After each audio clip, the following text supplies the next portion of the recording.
Imagina esto. Eres un niño abandonado en la estepa, sin comida, sin aliados y con tu padre envenenado por sus enemigos.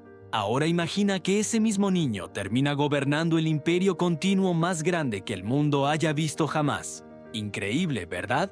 Pues hoy vas a descubrir cómo Temujin, un joven rechazado por su propia tribu, traicionado y humillado, se transformó en Genghis Khan, el hombre que hizo temblar a Asia y cambió el curso de la historia para siempre.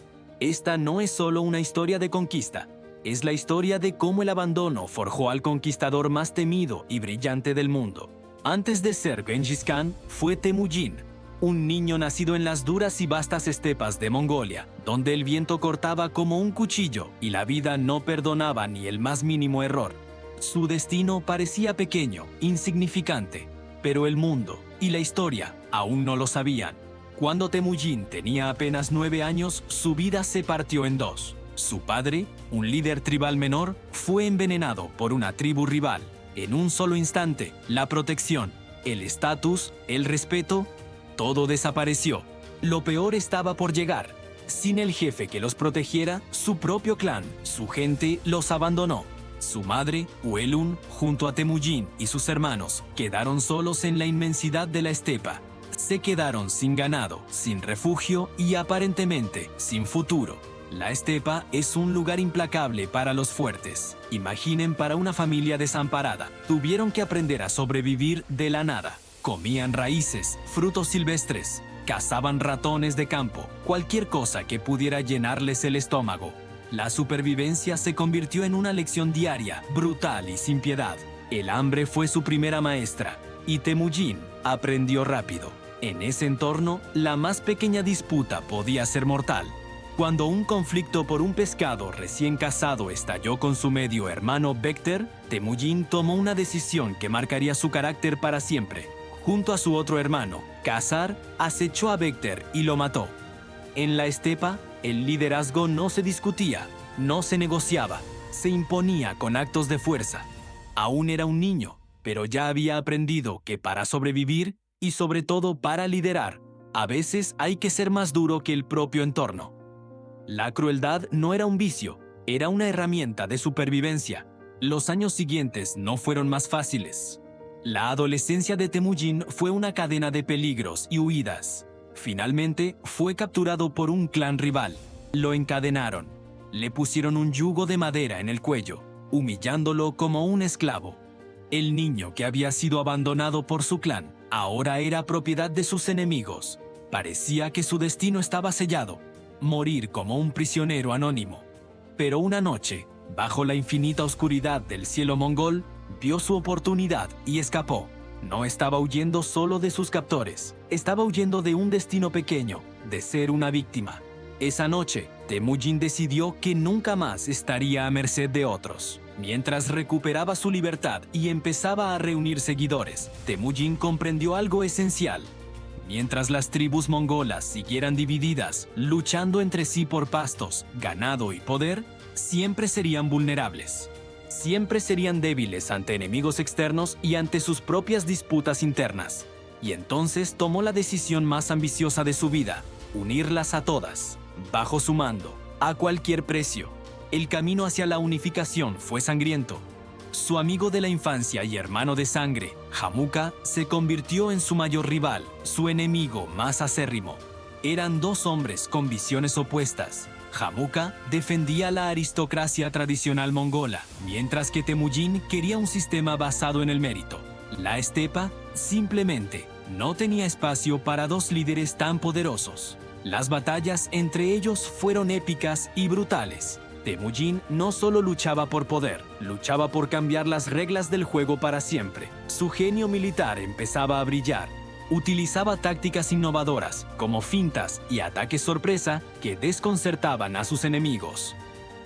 Si te apasionan las historias reales donde la ambición de una sola persona puede cambiar el mundo entero, suscríbete y activa la campanita.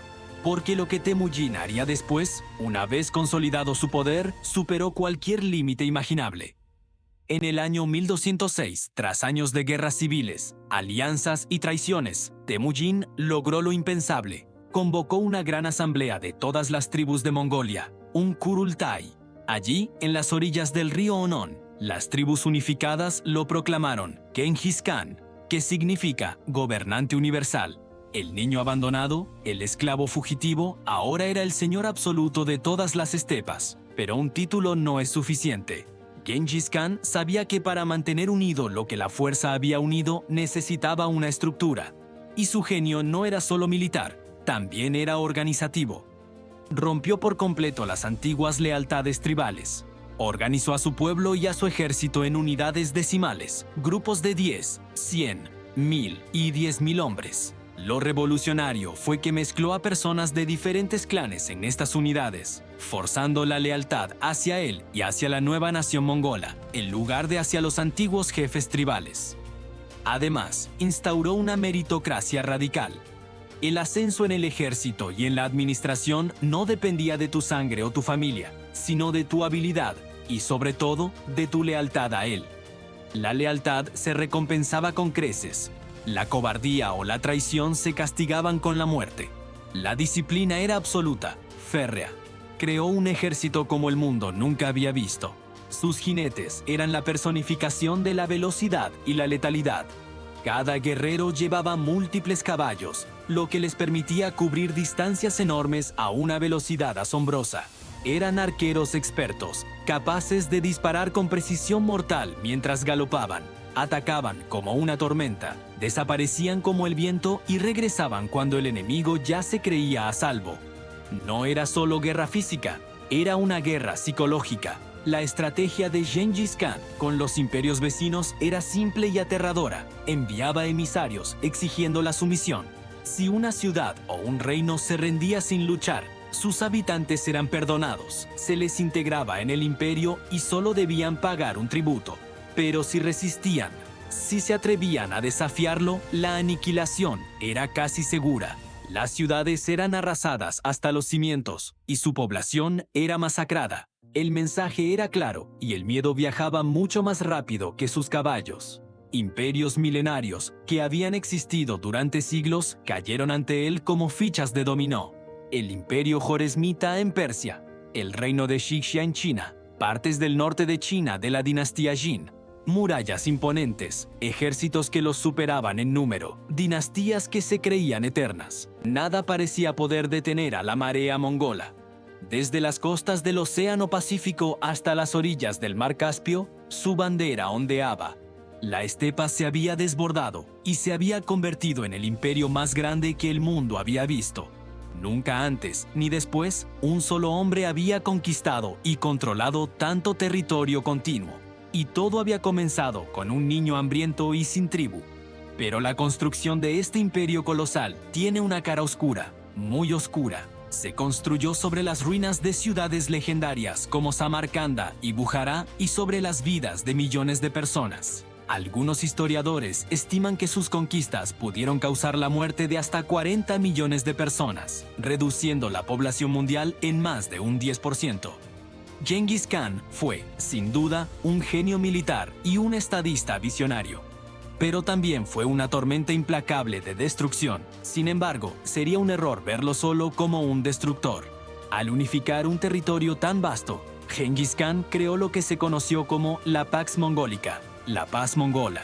Protegió y revitalizó la ruta de la seda, permitiendo que el comercio, las ideas, las tecnologías y las culturas fluyeran entre Oriente y Occidente como nunca antes. La pólvora, la brújula, el papel moneda, todos viajaron hacia Europa gracias a estas rutas seguras. Creó un sistema postal increíblemente eficiente, el YAM, que mantenía conectado su inmenso imperio.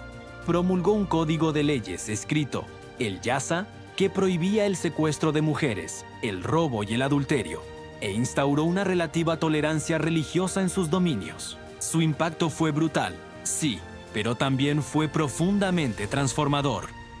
Genghis Khan murió como vivió, en campaña militar, en 1227. Su lugar de entierro se mantuvo en el más absoluto secreto. La leyenda dice que todos los que participaron en su funeral fueron ejecutados para que nadie pudiera revelar su ubicación. A día de hoy, su tumba sigue siendo uno de los grandes misterios de la arqueología. Su legado es complejo y contradictorio, En Mongolia es el padre fundador de la nación, un héroe nacional. En muchos otros lugares del mundo, su nombre es sinónimo de barbarie y crueldad, pero nadie puede negar su impacto. El niño abandonado en la estepa nunca fue olvidado. Se convirtió en una figura que redefinió el mapa del mundo. La historia de Genghis Khan nos enseña que el origen no determina el destino. Demuestra que la voluntad, la inteligencia y una ambición sin límites pueden llevar a una persona desde la miseria más absoluta hasta la cima del poder mundial. Pero también nos recuerda que el poder absoluto a menudo deja cicatrices profundas y sangrientas en la historia. Su vida es la prueba de que un solo individuo puede, para bien o para mal, cambiar el mundo para siempre. Si quieres descubrir más historias reales de personajes que desafiaron su destino y dejaron una marca imborrable en la historia, no olvides suscribirte y activar la campanita, porque la historia no la escriben los débiles, la escriben aquellos que, como Temujin, se atreven a conquistar su propio destino. Gracias por acompañarnos en este viaje. Nos vemos en el próximo video.